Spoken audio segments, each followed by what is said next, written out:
guys, I just wanted to give you a bit of an update this week about the test day I did at Kerbera last week and really talk a little bit about some of the things that came from there and what I'm doing in the next 4 weeks before the championship starts at Hebecavon on the 7th of May.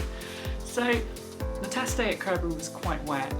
Sadly by the time I got there the only dry track had gone, and there were some positives that came out of it.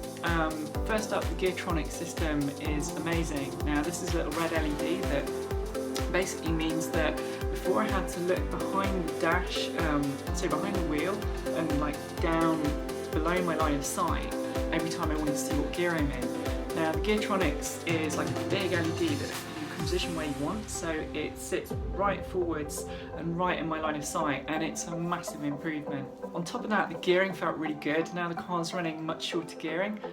It was kind of difficult to tell because the track was so wet and greasy and the car was slithering around a lot, but first impressions are pretty good, I'd say. Third and final thing is that the race fan is now fixed. I took him to RH Commercials and they kindly spent quite a bit of time fitting 4 new injectors, so I don't have to worry about breaking down this season, which is a big weight off my mind.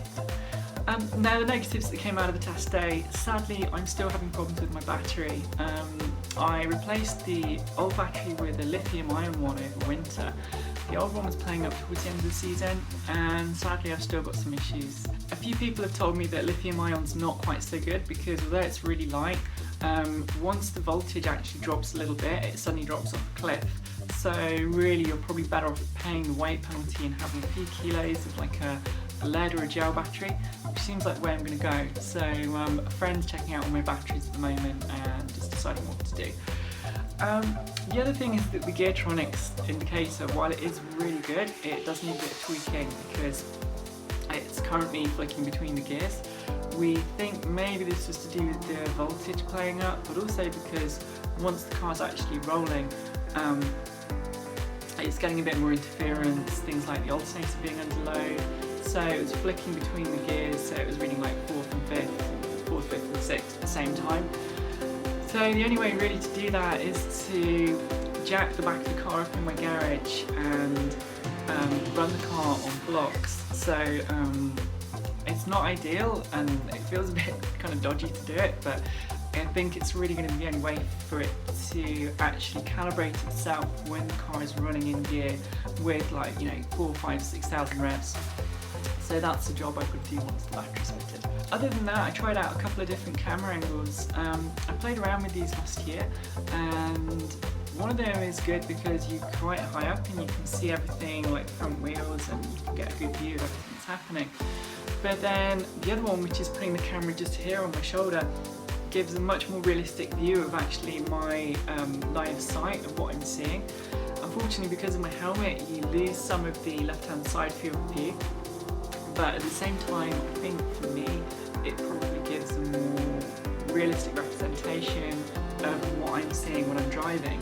So in terms of watching the footage back, it's potentially a bit more useful to me. So now we've only got 4 weeks left until the first race at Hebecavon. I'm really excited and it kind of feels a bit hectic that there's only a very short amount of time left. I've got a few more little jobs to do, like I've been finishing off the van and I've got some sponsors logos to get on the car and on the race suit.